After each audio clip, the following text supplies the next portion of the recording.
Queridos irmãos, a paz de Cristo. Estamos aqui nesse nosso primeiro vídeo, iniciando os nossos estudos sobre a Sagrada Escritura. Nós tivemos um primeiro encontro presencial e nesse primeiro encontro nós fizemos uma apresentação em PowerPoint sobre a formação da Bíblia, a sua estrutura, o período em que foi escrita, dentre outras informações. Não sabíamos nós naquele momento que no futuro bem próximo estaremos passando por esse cenário de pandemia, por essa crise sanitária de nível mundial.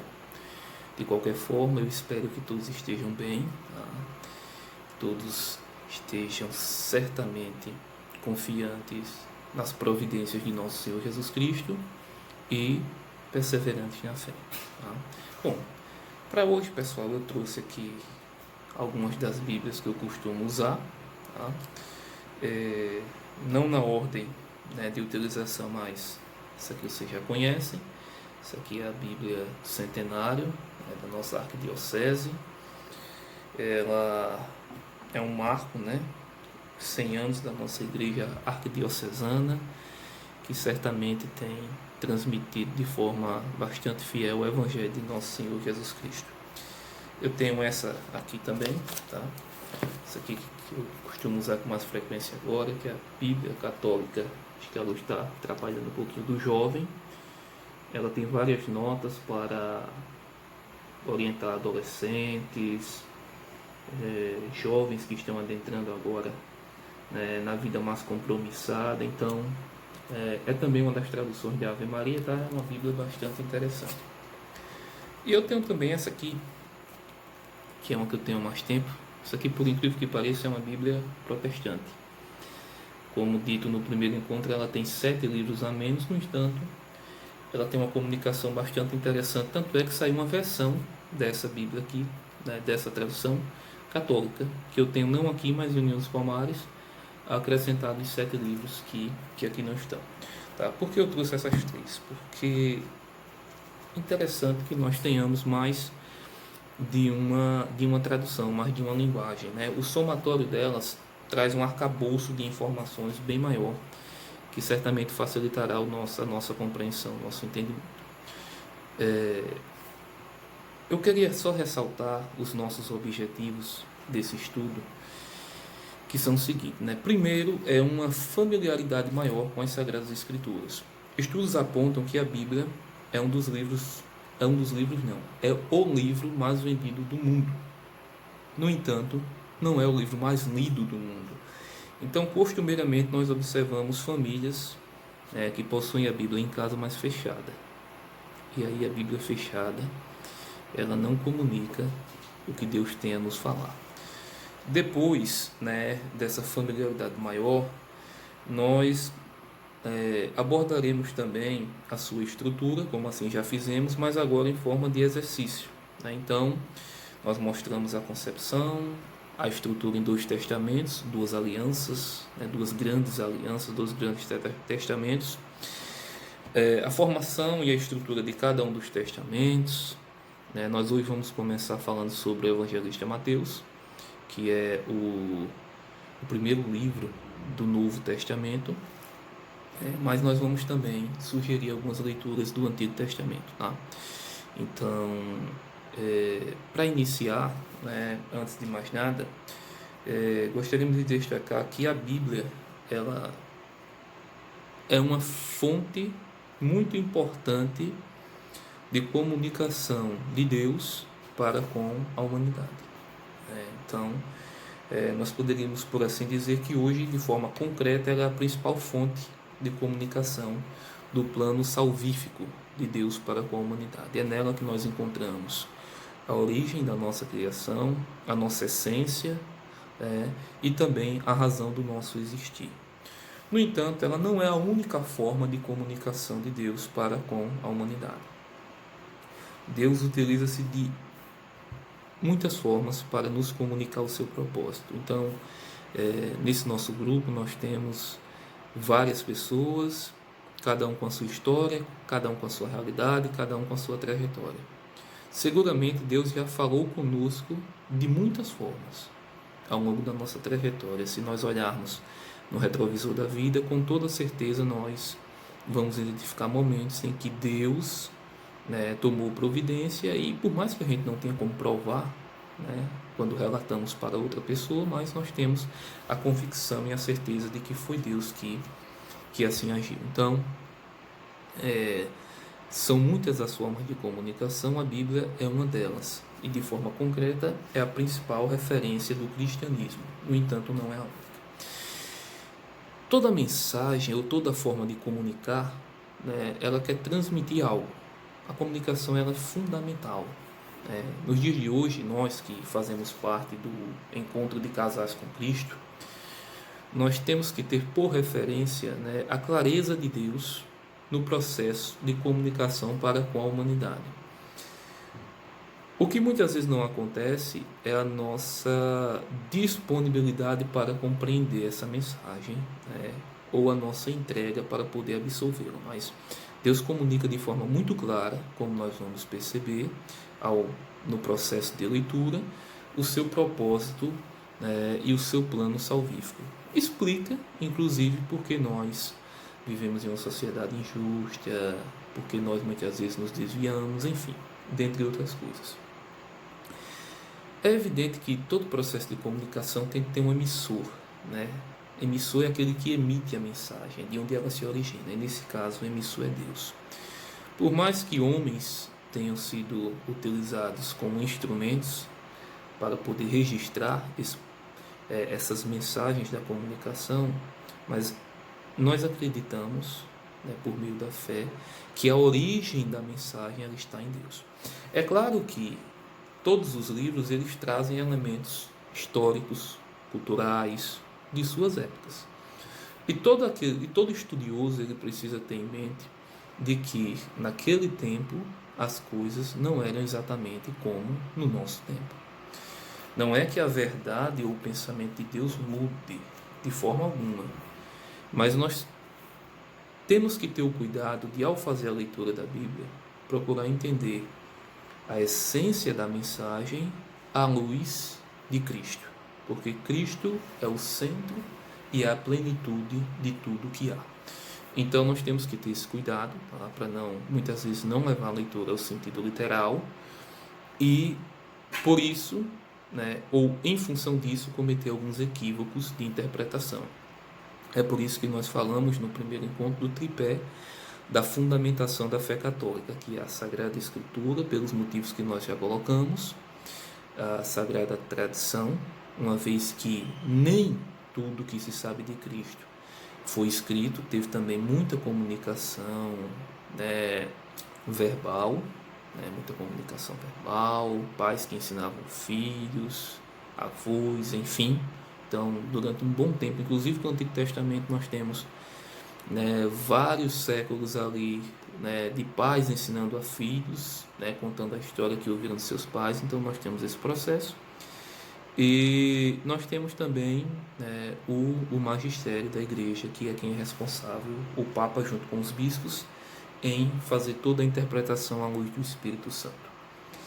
Por falar do Espírito Santo, eu não ousei nunca fazer leitura ou me debruçar sobre os textos bíblicos sem invocar o Espírito Santo, porque, vejam bem, deixa eu mostrar aqui mais uma vez, tá? E vai aparecer na forma contrária, mas dá para entender. Bíblia, nós sabemos que significa livros, Essa palavra sagrada, ela tem um significado muito forte, porque tudo aquilo que é sagrado, do meu ponto de vista, ele se relaciona com o divino. E quando se relaciona de forma muito íntima com o divino, ela ultrapassa a nossa capacidade humana de entendimento. E muitas vezes a razão por si só, ela não é suficiente para poder explicar o que Deus quer nos comunicar. É por isso que nós precisamos do auxílio do Espírito Santo, que é um canal que Deus utiliza, canal, por assim dizer, que Deus utiliza, de comunicar-nos aquilo que de fato Ele quer nos transmitir. Então, nesse momento, queria convidar vocês a fecharem os olhos e junto a mim fazer essa oração. Vinde, Espírito Santo, enchei os corações dos vossos fiéis e acendei neles o fogo do vosso amor. Enviai o vosso Espírito e tudo será criado e renovareis a face da terra. Oremos. Ó Deus, que instruístes os corações dos vossos fiéis com a luz do vosso Espírito, fazei que apreciemos corretamente todas as coisas segundo o mesmo Espírito e gozemos sempre de suas consolações por Cristo nosso Senhor. Amém. Então é uma oração extremamente bela, muito profunda e que certamente nos abre as portas do Espírito para a leitura. Bom, o Evangelho de Mateus, deixa eu utilizar aqui pelo menos essas duas Bíblias para a gente poder fazer um rápido comentário. Ele inicia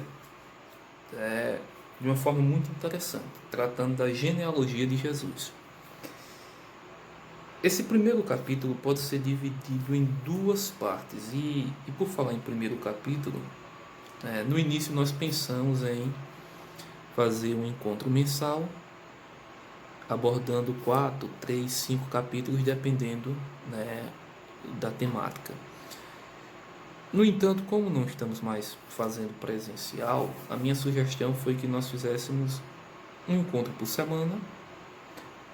Disponibilizaria o vídeo para o grupo, vocês fariam a leitura, a gente vai sugerir algumas outras leituras também, e depois a gente pode disponibilizar um tempo para fazer uma videoconferência, e aí, à medida que os dias forem passando, a gente vai se ajudando, se organizando, enfim.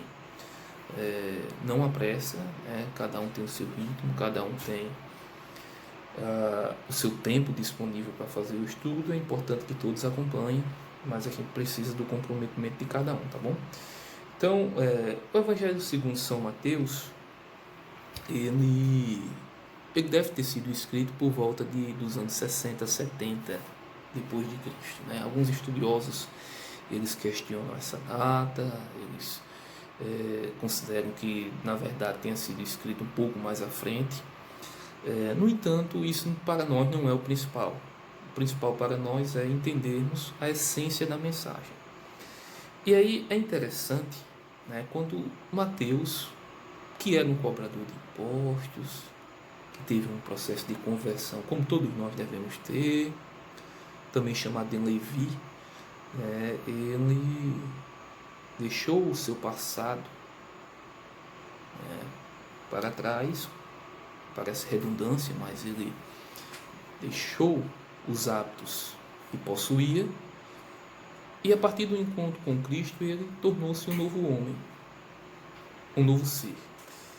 E é isso que nós esperamos a partir dessas leituras, é um processo de transformação, de mudança, de conversão à luz do Espírito Santo, utilizando-se o Espírito como instrumento, as Sagradas Escrituras que nascem do coração ou nasceram do coração de Deus, tá? Então Mateus, ele escreve para uma comunidade onde existiam traços muito fortes do judaísmo, E eu não sei se vocês conseguem acompanhar com clareza os valores que o judaísmo possuía. Valores esses que estão de forma muito entrelaçadas na história dos patriarcas e nas alianças feitas, assim como na continuidade de sua história, na história dos seus reis, na história dos seus profetas, enfim, em todos os seus traços culturais e históricos. Então, tendo essa consciência, Mateus começa por dizer genealogia de Jesus Cristo, filho de Davi, filho de Abraão. E é interessante que ele chama o nome desses dois grandes homens, Dois grandes homens, dois grandes instrumentos de Deus na história da humanidade. E aí é preciso ter clareza de quem foram esses homens. Quem foram esses homens? Onde é que está a história desses homens? Então, deixa eu me utilizar dessa Bíblia aqui, tá? A história de Abraão, ela está no livro do Gênesis, que é o primeiro livro, e ela inicia-se no capítulo 12, tá? A história de Abraão, ela começa no capítulo 12, tá aqui, tá? Deixa eu mostrar aqui para vocês aqui, deixa eu tentar aproximar, olha lá. Tá ao contrário, mas dá para ver lá o nome Abraão. Então é preciso que vocês leiam para entender o porquê dessa mudança, tá? E ela se estende do capítulo 12 do livro do Gênesis até o capítulo 25, tá? Até o capítulo 25, do 12 ao 25. E a minha primeira sugestão, ela já é que vocês procurem fazer essa leitura, tá? Vão até o livro do Gênesis, do capítulo 12 até o 25. E aí alguém pode dizer, mas eu não tenho tempo, ou meu tempo não é apropriado. Tudo bem, existem alternativas. Nos nossos aplicativos de telefone, nós temos hoje a Bíblia em áudio, tá? Que você pode, em determinado momento, se for uma mulher, por exemplo, que estiver fazendo seus afazeres em casa ou no trabalho, colocar um fone de ouvido e durante um tempo do dia ali ficar ouvindo, né? Aqueles que preferem a leitura fazem a leitura, só que a leitura ela precisa ser bem lida para ser bem entendida. Então é importante ler bem para poder compreender, né? Se você não lê bem, a mensagem ela pode até ser entendida de forma equivocada. Então nesse primeiro momento a sugestão seria fazer a leitura dos capítulos 12 a 25. Tá? Não são capítulos grandes, são capítulos curtos, tá? Nessa Bíblia, por exemplo, vai da página 25 até a página 38. 14 páginas, contando uma com a outra, né? Já que a 25 está inclusa. Então, 14 páginas, né? Páginas que não são tão extensas, então não é uma leitura tão grande. Davi talvez seja mais conhecido por vocês, talvez vocês não precisem fazer tantas leituras. Aqueles que acharam que, né, é importante, mas que tiverem disponibilidade de tempo, onde é que está escrita a história do rei Davi? Livros 1º e 2º Samuel, também no Antigo Testamento, tá? Livros de 1ª Crônica, e se não me falha a memória, também 2ª Crônica traz partes importantes de sua história, e 1º Reis, né? Faz uma rápida menção a Davi, mas já entra mais na história de Salomão. Então, esses livros demoraria mais tempo para poder fazer essa leitura, né? Tem uma série que eu já assisti várias vezes e recomendaria, que é a série O Rei Davi. Ela traz elementos muito importantes da história de Davi. Lógico que essas séries elas sempre trazem uma ou outra coisa que não está escrita na Sagrada Escritura, um romance, uma outra coisa, mas ela traz a essência da história de Davi e da sua fé no grande Deus, né? Davi, aquele jovem que incomodou-se com a afronta ao povo de Deus, principalmente ao nome de Deus, e foi capaz de vencer um gigante pela fé. E foi o único rei de Israel que conseguiu unir as 12 tribos que são. As tribos elas são formadas da descendência de Jacó, conforme a gente vai ver aqui rapidamente. Então, pessoal, deixo essa primeira leitura como sugestiva, tá? E vamos avançar aqui no texto. Abraão gerou Isaque. Isaque é o filho da promessa, e vocês vão ver isso na leitura. Foi a promessa que Deus fez a Abraão. Abraão era um idoso, Sara, sua esposa, também. E esse filho da promessa foi Isaque. Abraão teve outros filhos. Teve um filho antes de Isaque, que foi Ismael, né? Foi o filho da escrava, da Agar. Mas o filho da promessa foi Isaque. Então não vou entrar tanto nesse assunto, porque a ideia é que vocês façam a leitura. Isaque gerou Jacó, né? Jacó, neto de Abraão, é o Israel. Ele teve 12 filhos e uma filha. E esses filhos formaram tribos. A gente mostrou também isso no primeiro encontro, e eu vou disponibilizar outra vez os slides para que vocês vejam essa descendência de Jacó. Jacó gerou Judá. Jacó gerou Judá E aí a gente já entende que a descendência de Jesus vem dentre os filhos de Jacó, do Judá. É por isso que Jesus é chamado de leão da tribo de Judá, porque ele é descendente de Judá. Judá gerou de Tamar, Farés e Zara.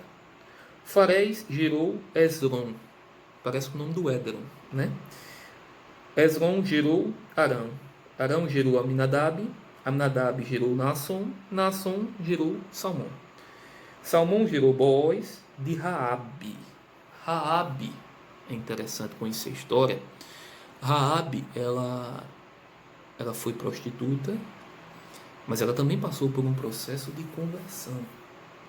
Ela sendo prostituta, foi ela quem recebeu os espiões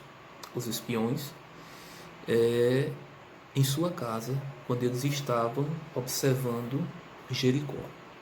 Então, quando as muralhas vieram abaixo, né, e a gente memoriza esse momento no cerco de Jericó, quando as muralhas vieram abaixo, a família de Raabe foi preservada, e olha que grande presente àqueles que servem a Deus. Ela não só teve a vida preservada, não só teve a família preservada, como também tem o seu nome incluso naqueles que formam a descendência de Jesus. Isso é uma coisa que nos leva a refletir, né, que nós somos muito precipitados no julgamento. Às vezes as pessoas levam uma vida errada e a gente faz um julgamento equivocado, achando que essa pessoa não poderia mudar. E depois Deus vem com seu olhar salvífico e amoroso e transforma profundamente a vida dessa pessoa e ainda coloca ela em uma posição de honra. Posição de honra não segundo os homens, mas segundo o próprio Deus. Bom, vamos em frente, né? Boaz gerou Obed de Ruth, que também tem uma história muito interessante, né? Sendo ela bisavó de Davi, do rei Davi. Obed gerou Jessé, e Jessé gerou o rei Davi. Bom, o rei Davi gerou Salomão, que também foi rei, que é conhecido pela sua sabedoria, que a ele é atribuído provérbios, né? E o próprio livro da sabedoria faz menção ao Salomão. Só que Salomão, ele foi filho daquela que foi mulher de Urias, que cometeu adultério com o rei Davi. E Davi, né, porque ela engravidou, tentando preservar a sua vida, por assim dizer, assassinou de forma indireta um inocente, que foi Urias. E o primeiro filho deles não sobreviveu, mas o processo de conversão de Deus era extraordinário. Porque eles casaram, sofreram muito, mas Deus dá de presente a eles outro filho, que é Salomão. E esse Salomão que assume o trono, quebrando a ordem da relação dos primogênitos, que naquele tempo naturalmente é quem deveriam assumir. Então, Salomão gerou Roboão, e aí eu não vou ler tantos outros mais, porque seguramente aqui tem muitos nomes que nós não escutamos mais com facilidade, né? E também está uma prática agora de colocar cada tipo de nome, né? Mas só um parênteses rápido. Chegando na parte final, ele diz o seguinte: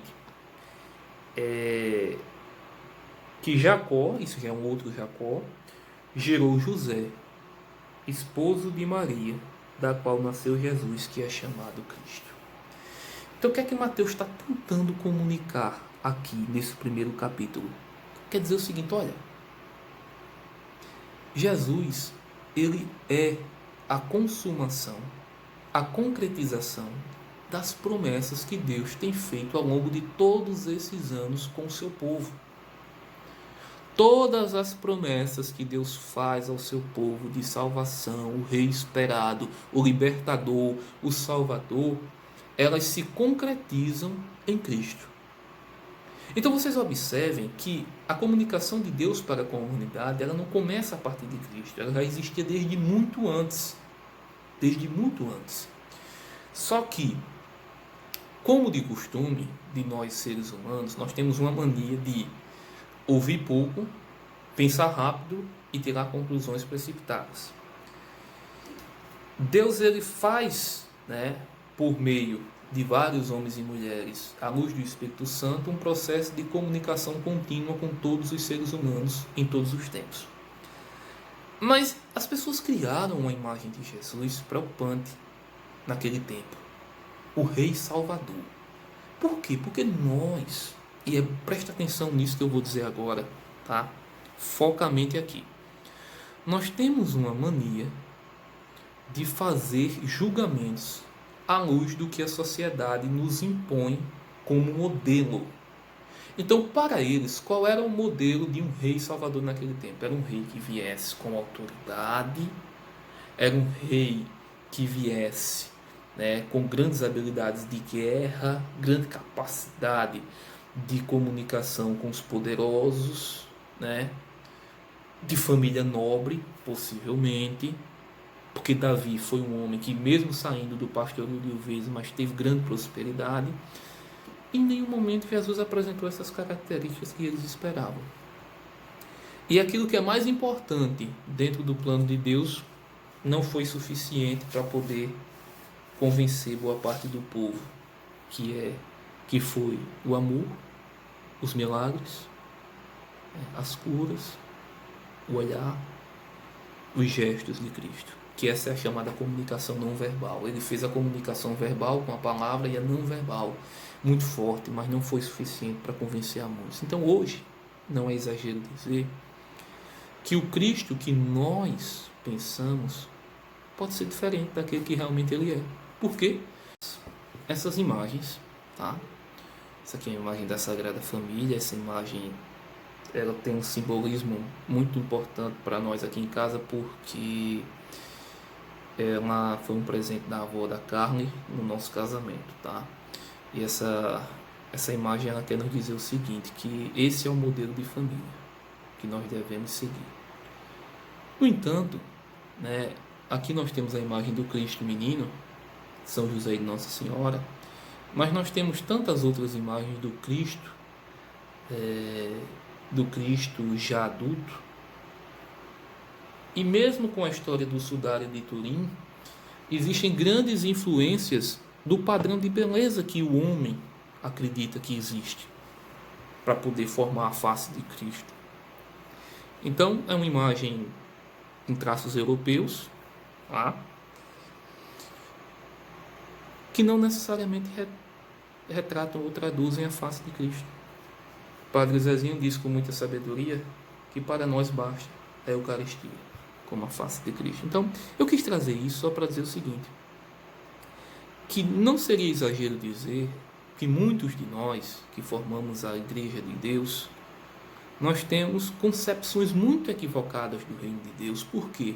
Porque nós fomos educados em uma sociedade cheia de preconceitos, cheia de valores equivocados, distorção de valores, etc, etc, etc. Então tudo isso que influenciou nesse povo naquele tempo, também continua a influenciar hoje. Mas para o vídeo não ficar tão extenso, a segunda parte ela trata do anúncio do nascimento de Jesus. E olha que processo de comunicação interessante aqui. Eu não vou ler, que vocês já conhecem e certamente vão fazer a leitura, mas ela traz algo além do natural, é o sobrenatural, acima do natural, que é a manifestação de um anjo de Deus com São José, esposo de Nossa Senhora, comunicando a mensagem salvífica, o plano de salvação de Deus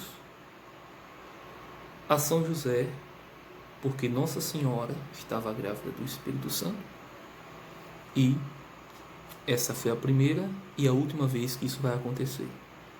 Então, São José não tinha obrigação nenhuma, de aceitar e entender a situação, a não ser que o próprio Deus o comunicasse de alguma forma. E aí está um grande segredo.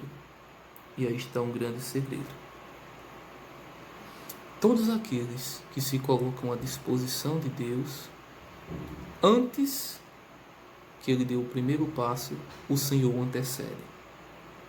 E de uma ou de outra forma, ele comunica o que de fato ele deseja. Então, você que toca na igreja, existem dois grandes grupos de tocadores, tá? Um bom instrumentista, ou um bom cantor, tem uma voz boa, agradável, afinada. Ele pode até cantar a música, tá? Pode cantar a música, mas isso não quer dizer necessariamente que ele está comunicando a mensagem da música, porque muitas vezes ele mesmo não reflete sobre ela. Muitas vezes se toca a melodia, se canta, e quando eu estou falando de comunicar, é comunicar com a alma, né? Porque evidentemente que com a voz ou que com o instrumento há um processo de comunicação. Mas o que mais toca é a veracidade com que você transmite a mensagem, seja de que forma for. É isso que faz com que as pessoas acreditem no seu projeto. E a melhor forma de transmitir é a vida. Então, os nossos dons, eles são todos dados por Deus, mas de nada adiantaria colocá-los à disposição de Deus se não for com a profundidade necessária que se deve. Às vezes, uma pessoa que toca, né, um pouco menos profissional, vamos dizer assim, um pouco menos, né, com um pouco menos de qualidade, mas às vezes ele comunica de forma mais profunda. Então a gente precisa ter esse cuidado, tá? Isso é só um exemplo que eu estou dando dentre tantos outros. Então existe aqui um sobrenatural que hoje as pessoas podem olhar e dizer o seguinte: mas um anjo nunca falou comigo, ou falou, ou não sei. E é importante dizer o seguinte: a tua vida, ela se assemelha de José? Se assemelha de José? Porque a Sagrada Escritura diz aqui o seguinte, que José, tá? José primeiro, era um homem de bem, está lá no versículo 19. Não querendo difamá-la, resolveu rejeitá-la secretamente. Rejeitar quem? Nossa Senhora. Por quê? Porque na lei de Moisés, que está lá no Pentateuco, que são os 5 primeiros livros da Bíblia, está escrito que toda mulher que for apanhada em adultério deve ser morta, e a forma da morte seria o apedrejamento. São José, sabendo que ela estava grávida e que não tinha tido relações com ele, qual o primeiro pensamento que veio na cabeça dele? Ela teve relações. Eu não vou manter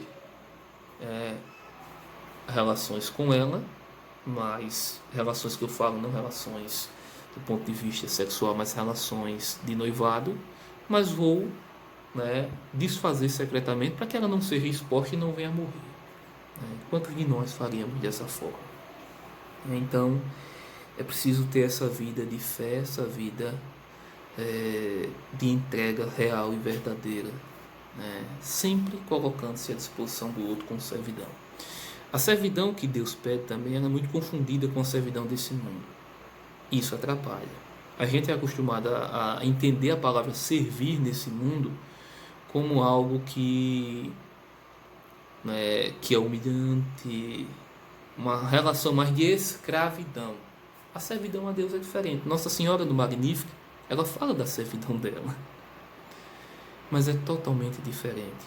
A servidão a Deus, ela se assemelha com a disponibilidade do néctar das flores para as abelhas, para os pássaros, para o beija-flor, para que tudo se renove, ganhe forma e ganhe vida, como o rio que se disponibiliza ao longo do seu leito e vai dando vida por onde passa, e tudo vai ficando verde e as flores vão brotando, enfim, como a natureza que se coloca à disposição de nós e nós a exploramos, mas ela continua a servir até o dia que Deus permitir. Então, pessoal, por hoje é só, tá? Um grande abraço, espero que continuem bem, tá? Deixo uma música para que vocês meditem por um instante, tá bom? Um grande abraço e a paz de Cristo.